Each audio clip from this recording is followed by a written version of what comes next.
الحمدللہ وقفا والصلاة والسلام علی رسول اللہ اما بعد۔ آج انشاءاللہ 26ویں پارے کا خلاصہ بیان کریں گے۔ اس میں سورہ احقاف ہے، سورہ محمد ہے، سورہ فتح ہے، سورہ حجرات ہے، سورہ قاف ہے، سورہ ذاریات ہے۔ اس میں سب سے پہلے سورہ احقاف کا جو بقیہ حصہ ہے اس میں ہم پڑھیں گے۔ اللہ تعالیٰ فرماتے ہیں کہ جن لوگوں کو تم اللہ کے علاوہ پکارتے ہو، اللہ فرماتے ہیں ان سے کہہ دیجئے جن کو تم اللہ کے علاوہ پکارتے ہو، کیا انہوں نے کوئی چیز زمین میں پیدا کی ہے تو دکھاؤ، کوئی کتاب، کوئی نقل شدہ بات، کوئی دلیل تو دکھاؤ۔ جن کو تم اللہ کے علاوہ پکارتے ہو، کس دلیل پر ان کو پکارتے ہو؟ اس سے بڑا گمراہ کون ہو سکتا ہے جو اس کو پکارے، اس سے مانگتا ہے جو قیامت تک اس کی دعا قبول ہی نہیں کر سکتا اور اس سے بے خبر ہے، یعنی مردہ کو، قبروں والوں کو جو پکارتے ہیں ان کو اللہ تعالیٰ فرما رہے ہیں۔ پھر آگے اللہ تعالیٰ نے کچھ احکام بتائے ہیں۔ احکام میں ایک بات یہ بھی سمجھائی ہے کہ حمل اور دودھ پلانے کی مدت 30 ماہ ہے، یعنی ایک اور مقام پر اور احادیث سے ہمیں پتہ چلتا ہے کہ 2 سال یعنی 24 ماہ جو ہے وہ دودھ پلانے کی مدت ہے، اور کم از کم حمل کی مدت جو ہے وہ 6 ماہ ہو سکتی ہے، یعنی 6 ماہ کے بعد بچہ پیدا ہونے کی صورت ہو سکتی ہے۔ ماں باپ کے ساتھ اچھا سلوک کرو، ان کو اف تک نہ کہو۔ آگے اللہ تعالیٰ نے قوم عاد کا ذکر کرتے ہوئے فرمایا ہے کہ قوم عاد کو جب میرے بھیجے ہوئے پیغمبر نے دعوت دی تو انہوں نے اس کا مذاق اڑایا۔ انہوں نے کہا کہ عذاب لے آؤ اگر تم لا سکتے ہو تو۔ اللہ فرماتے ہیں پھر ہم نے ایک بادل کا ٹکڑا بھیجا، وہ دیکھتے ہوئے کہنے لگے یہ تو بادل ہے جو ہمارے اوپر چند قطرے بارش برسائے گا، لیکن اللہ فرماتے ہیں وہ ایک آندھی تھی جو ایک عذاب تھا، اس نے ہر چیز کو گھیر لیا۔ آیت نمبر 29 میں اللہ تعالیٰ فرماتے ہیں وَإِذْ صَرَفْنَا إِلَيْكَ نَفْرًا مِنَ الْجِنِّ يَسْتَمِعُونَ الْقُرْآنَ۔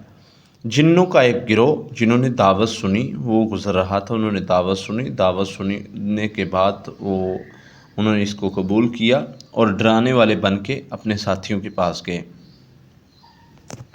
انہوں نے اپنی قوم کو دعوت دی، اے میری قوم، ہم وہ دعوت سن کے آئے ہیں جو موسیٰ کے بعد آئی ہے، حق کی طرف دعوت دیتی ہے، ہماری قوم اس کی طرف دعوت قبول کر لو، جو کر لے گا اس کے گناہ معاف کر دیے جائیں گے، اس سے تنگی ہٹا لی جائے گی، اور جو دعوت کو قبول نہیں کرے گا وہ دنیا اور آخرت میں ذلیل ہو جائے گا۔ یہاں پر یہ صورت مکمل ہوتی ہے۔ آگے سورہ محمد شروع ہو رہی ہے جس میں اللہ تعالیٰ فرماتے ہیں جو ایمان لائے اور نیک اعمال کیے ان کی برائیوں کا ہم دور کر دیں گے، اور جنہوں نے جہاد کیا اور شہید ہو گئے اللہ فرماتے ہیں یہ ضائع نہیں، بلکہ ان کو ہم ضائع نہیں کریں گے، بلکہ ان کے لیے جنت میں گھر ہے اور اعلیٰ مقام ہے۔ اور دوسرے مقام پر اللہ فرماتے ہیں کہ ان کو مردہ نہ کہو بلکہ یہ زندہ ہیں اور رزق دیے جاتے ہیں تم نہیں جانتے۔ کفر کرنے والوں کے بارے میں اللہ تعالیٰ فرماتے ہیں کہ ان کے اعمال کو ہم ضائع کر دیں گے اور ان کے لیے ہلاکت ہے۔ اللہ تعالیٰ کی مدد کرو، وہ تمہاری مدد کرے گا اور تمہارے قدموں کو مضبوط کر دے گا، یعنی اللہ کے لیے تم نکلو تو اللہ تمہاری مدد کرے گا۔ اگر تم اللہ کے لیے نکلو گے ہی نہیں تو تمہاری مدد کیسے آئے گی؟ وہ تمہارے قدموں کو مضبوط کر دے گا، تم جہاد کرو گے تو تم فتح حاصل کر لو گے، یہ اس کی تشریح ہے۔ پھر اسی طرح جنتیوں کے لیے اللہ فرماتے ہیں کہ شہد کی نہریں ہیں، دودھ کی نہریں ہیں، شراب کی نہریں ہیں، پانی کی نہریں ہیں، وہ ایسی نہریں ہیں جن کا ذائقہ بدلنے والا نہیں، وہ ایسی شراب اور ایسی دودھ کی نہریں ہیں جو خراب ہونے والی نہیں ہیں، ان میں ہر پھل موجود ہے، وہ جو جنتی جہاں سے چاہیں گے وہ پھل کھائیں گے۔ اللہ فرماتے ہیں جن کے دلوں میں بیماری ہے وہ سوال کرتے ہیں، مختلف سوال کرتے ہیں، اور آپ کی طرف تو ایسے دیکھتے ہیں جیسے وہ بندہ دیکھتا ہو جس پر موت کی غشی طاری ہو، یعنی موت اس کے قریب ہو، آپ کو ایسے سمجھتے ہیں۔ اور ان کی حقیقت بیان کرتے ہوئے اللہ تعالیٰ فرماتے ہیں کہ اگر تم حاکم بن جاؤ تو تم ضرور فساد کرو گے اور رشتوں کو توڑو گے، اللہ تعالیٰ کی ایسے لوگوں پر لعنت ہے۔ پھر اللہ تعالیٰ فرماتے ہیں کیا تم ان کو نہیں دیکھتا کہ فرشتے ان کی روحوں کو کیسے قبض کرتے ہیں، ان کے چہروں پر مارتے ہوئے، ان کی پیٹھوں پر مارتے ہوئے، یہ اللہ تعالیٰ کی ناراضگی کی وجہ سے ہے۔ اللہ فرماتے ہیں 33 نمبر آیت میں، اللہ اور اس کے رسول کا حکم مانو، اپنے اعمال کو تباہ نہ کرو، وَلَا تُبْطِلُوا أَعْمَالَكُمْ، اپنے اعمال کو تباہ نہ کرو۔ پھر اللہ تعالیٰ نے یہاں آخر میں حکم دیا ہے کہ بخل نہیں کرنا، بخیلی نہیں کرنی، اللہ غنی ہے، تم اس کے در کے محتاج ہو۔ یعنی خرچ کرو گے، گویا وہ اللہ کے راستے میں خرچ کرنا، جیسے دوسرے مقام پر اللہ فرماتے ہیں مجھے قرض دو، اچھا قرض دینا، یعنی اللہ فرماتے ہیں کہ تم اللہ کے در کے محتاج ہو، اگر اللہ کے لیے تم خرچ کرو گے تو اللہ تمہیں زیادہ دے گا۔ آگے سورہ فتح شروع ہو رہی ہے۔ سورہ فتح میں اللہ تعالیٰ فرماتے ہیں بے شک ہم نے آپ کو کھل کر فتح دی تاکہ مومنوں کو جنت دے اور منافقوں کو اور مشرکوں کو سزا دے۔ یہ جو ہے صلح حدیبیہ کے موقع کی طرف اشارہ ہے۔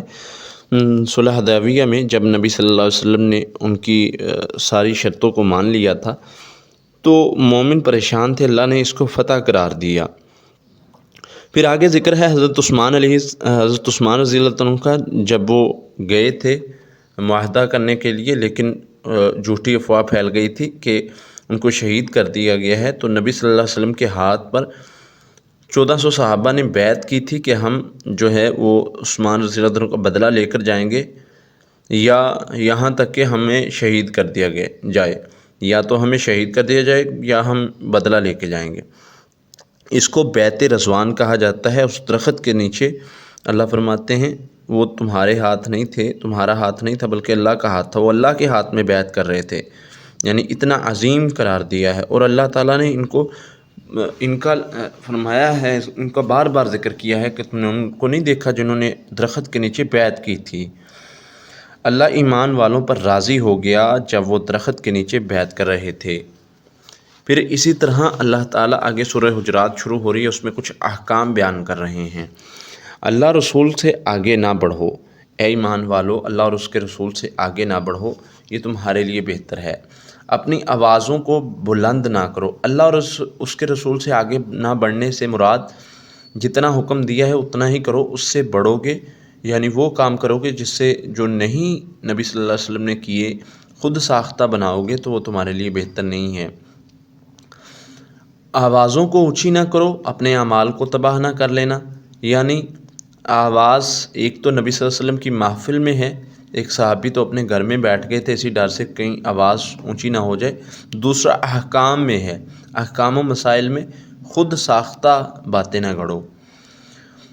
پھر اللہ تعالیٰ فرماتے ہیں وَإِن جَاءَكُمْ فَاسِقٌ بِنَبَإٍ فَتَبَيَّنُوا، اگر کوئی فاسق آپ کے پاس خبر لے کر آتا ہے تو اس کی تصدیق کر لیا کرو، یہ نہ ہو تم کسی قوم پر چڑھ دوڑو اور وہ بعد میں تم نادم ہو۔ ایک واقعہ تھا، ایک قوم کی طرف نبی صلی اللہ علیہ وسلم نے بندے کو بھیجا زکوٰۃ لینے کے لیے، اس قوم میں کوئی لاگ ڈاٹ تھی، اس نے سمجھا کہ وہ استقبال کے لیے آئے، اس نے کہا کہ مجھے مارنے کے لیے آئے، وہ بھاگ آیا، اس نے کہا اللہ کے نبی صلی اللہ علیہ وسلم وہ تو مجھے مارنے والے تھے۔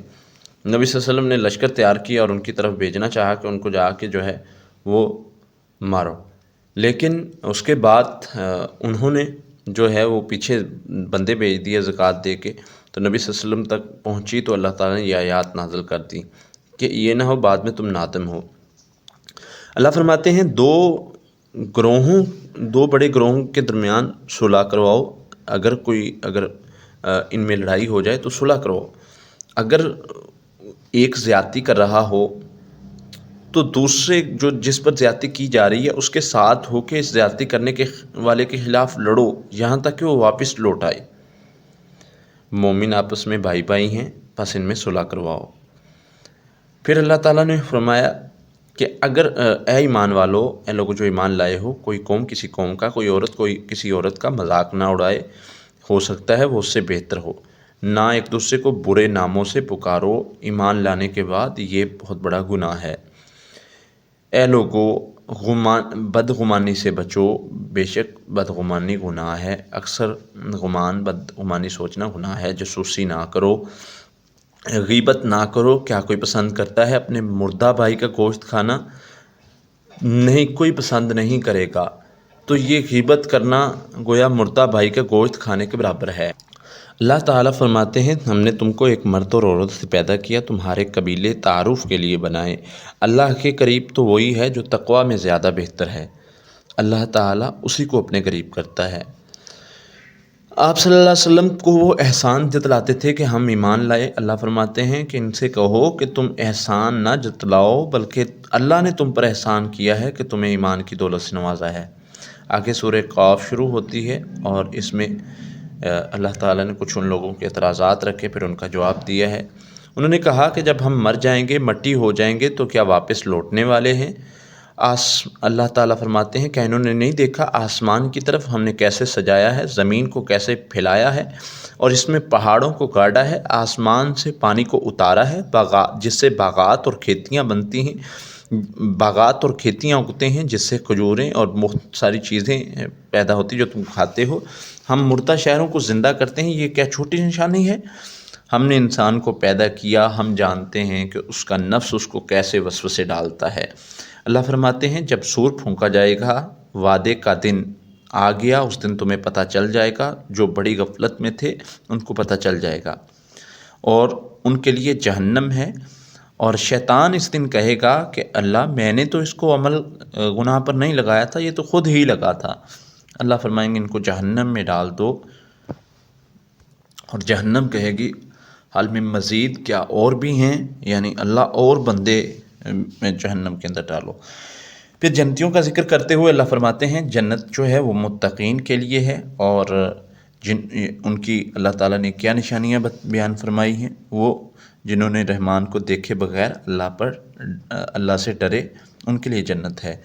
سورۃ الذاریات شروع ہوتی ہے، اللہ فرماتے ہیں بہکے ہوئے قیامت کے بارے میں جھگڑا کرتے ہیں، یعنی وہ بھٹکے ہوئے لوگ ہیں۔ اور پھر اللہ فرماتے ہیں قسم ہے جلدی آنے والی کی، اور متقی اس دن مزے میں ہوں گے۔ ان کی نشانیاں اللہ تعالیٰ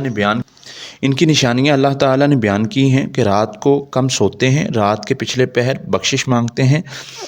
یہاں پر آخر میں حضرت ابراہیم علیہ السلام کے مہمانوں کا ذکر کیا گیا ہے۔ حضرت ابراہیم علیہ السلام کو جب بیٹے کی خبر دی فرشتوں نے، تو ان کی بیوی جو ہے وہ بولی کہ میں بوڑھی ہوں اور بانجھ ہوں، یہ کیسے ممکن ہے؟ تو فرشتوں نے جواب دیا کہ اللہ تعالیٰ جو چاہتا ہے وہ کر دیتا ہے۔ یہاں پر یہ پارہ مکمل ہوتا ہے۔ انشاءاللہ آگے 27ویں پارے میں مزید ذکر کریں گے۔ اللہ سے دعا ہے اللہ عمل کرنے کی توفیق عطا فرمائے۔